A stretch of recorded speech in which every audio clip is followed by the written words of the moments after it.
TDP B టీమ్గా ఆవిర్భవించిన పార్టీయే జనసేన. కాపుల ఓట్ల కోసం పవన్ కళ్యాణ్ను ఉపయోగించుకున్నాడు చంద్రబాబు.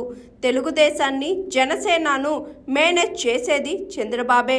జనసేనలో ఉన్న ఎమ్మెల్యేలు, ఎంపీలు అందరూ చంద్రబాబు పంపించిన వాళ్లే. పవన్ కళ్యాణ్ ఎర్ర కండువా గురించి కాషాయ కండువాకి పవన్ కళ్యాణ్ ఎర్ర కండువా నుంచి కాషాయ కండువాకి వచ్చాడు అని అంబటి రాంబాబు అన్నారు.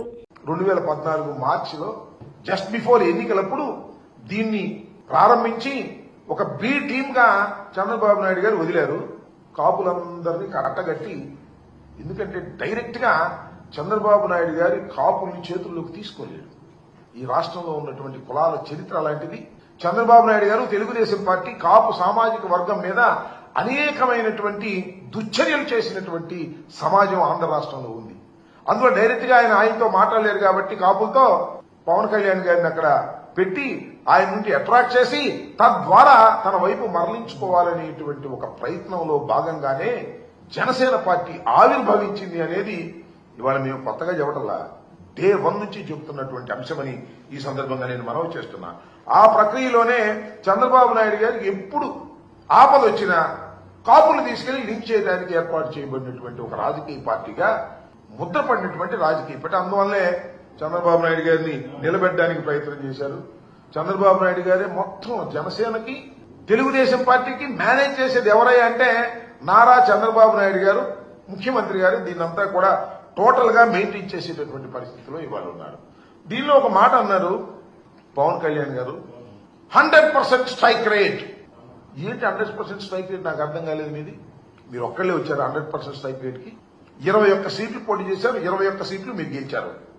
అందువల్ల మీరు 100% స్ట్రైక్ రేట్ అని అనుకుంటే ఎలాగా అంటున్నా? అది బలం కాదు నాయనా. 2 పార్టీల యొక్క మద్దతు నీకు వాపుగా కనపడి నీకు 21 వచ్చినాయి.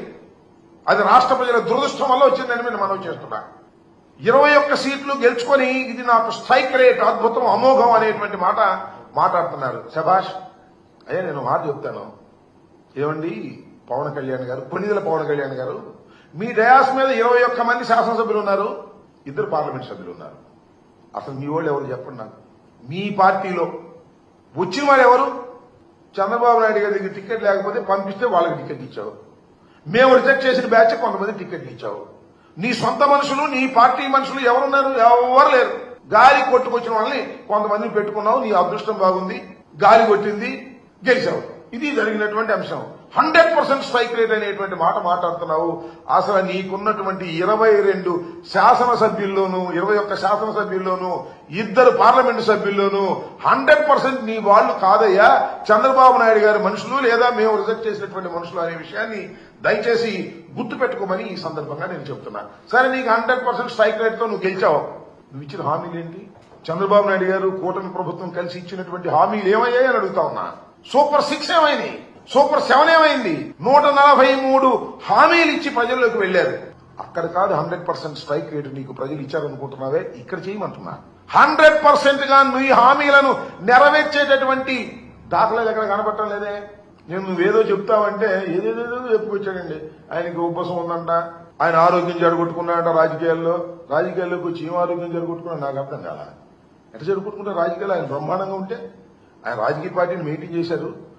ఒక సినిమా సమాజంలో ఉన్నాడు, ఒక మంచి సమాజంలో బ్రతుకుతున్నాడు, ధనం కూడా విపరీతంగా ఉన్నది. ఆయనకి ఆరోగ్యం జరగొట్టుకున్నాడ నాకు అర్థం కాదా. అంటే తుపాకీ పట్టుకుని ఏమన్నా అడవికి వెళ్ళాడా? ఏమన్నా పోరాటాలు చేశాడా? నేను ఆరోగ్యం జరగొట్టుకున్నాను, రాజకీయాల వల్ల ఈ 11 సంవత్సరాల పాటు రాజకీయాలు లాగటం అంటే సామాన్యమైందా, ఎంత కష్టమైంది అని ఆయనే చెప్పుకునేటటువంటి పరిస్థితి వాళ్ళ కనిపిస్తా ఉంది. అంతేకాదు నాకు చాలా విచిత్రం వేసింది ఏంటంటే, ఎవరో హిందీ పత్రిక, ఇంగ్లీష్ పత్రిక ఈయన గురించి రాశారంట మ్యాగజైన్ లో.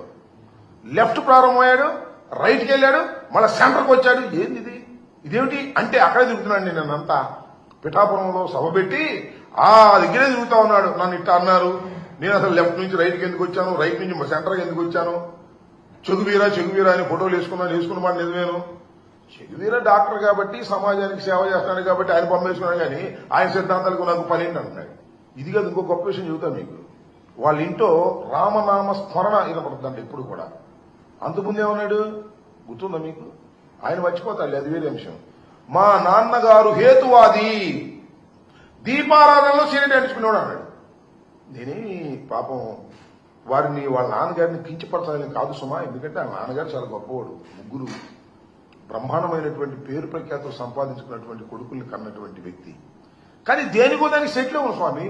మీ నాన్నగారు కేతువాదా లేక రామనామస్మరణ చేసే వ్యక్తి ఏదో సెటిల్ అవ్వకోకుండా ఆయన్ని కించపరిచేటటువంటి కార్యక్రమాలు ఎందుకు చేస్తున్నారు నాకు అర్థం కావడంలా. అక్కడక్కడే తిరిగేటటువంటి కార్యక్రమం చేస్తున్నారు. ఏమిటో ఇది చాలా దురదృష్టకరమైనటువంటి అంశం. చాలా మంది అనుకున్నారు ఉప ముఖ్యమంత్రి గారు కదా, ముఖ్యమంత్రి గారి తర్వాత ముఖ్యమంత్రి అందరు వాడు కష్టపడి సాధించుకున్నాడు, 21 సీట్లు గెలిపించుకున్నాడు.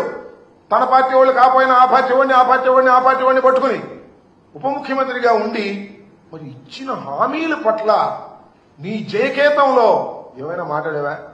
ఇదిగో మేము సూపర్ 6 ఇచ్చాం, ఇవన్నీ కూడా అమలు చేయబోతున్నాం. మేము ఇంతకు ముందు అనేకమైన హామీలు ఇచ్చాం, ఫలానా హామీని నెరవేర్చబోతున్నాం.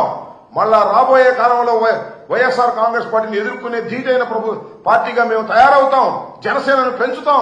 అదేం లేదు. జనసేనను పెంచుతామంటే పవన్ కళ్యాణ్ మన చంద్రబాబు నాయుడు గారు ట్యాప్ కట్టేస్తాడు. అందువల్ల ఆ మాట అనేటటువంటి ధైర్యం లేకోకుండా మాట్లాడేటటువంటి ప్రయత్నం ఇవాళ చేస్తున్నారు. మళ్ళా కొత్త విషయాలు చాలా గొప్పగా మాట్లాడండి. మీకు గుర్తుందిగా ఆ మధ్యన ఉత్తరాది వారి అహంకారం ఏమిటి, ఉత్తరాది వారి మన దక్షిణాది మీద పత్రం ఏంటి అని చిందుకున్నాడు, స్లోగన్లు ఇచ్చాడు. మనం మారిపోయాడండి. ఇప్పుడు ఉత్తరాది వారి అహంకారం పోయి ఉత్తరాది వారికి దక్షిణాదిని కాపాడటం కోసం ఆయన ఒక సైనికుడిగా తయారయ్యాడు. మొత్తం వెళ్ళాడు. షణ్ముఖ యోగం అంట, అదేంటో నాకు అర్థం కాల. ఒక వ్యూహం నుంచి ఒక వ్యూహం, ఆ వ్యూహం నుంచి ఈ వ్యూహంగా మారుతాడు. ముందేమో ఎర్ర కండువా వేసుకుంటాడు, ఆ తర్వాత మళ్ళీ ఏదేదో కండవాలు వేసుకుని మళ్ళీ వచ్చి కాషాయ రంగు వేసేసుకుంటాడు. Hi, this is Swathi. Like చేయండి, షేర్ చేయండి, కమెంట్ చేయండి అండ్ సబ్స్క్రైబ్ చేయండి GRTV. Hi, this is Monica. Please like, share and subscribe GRTV.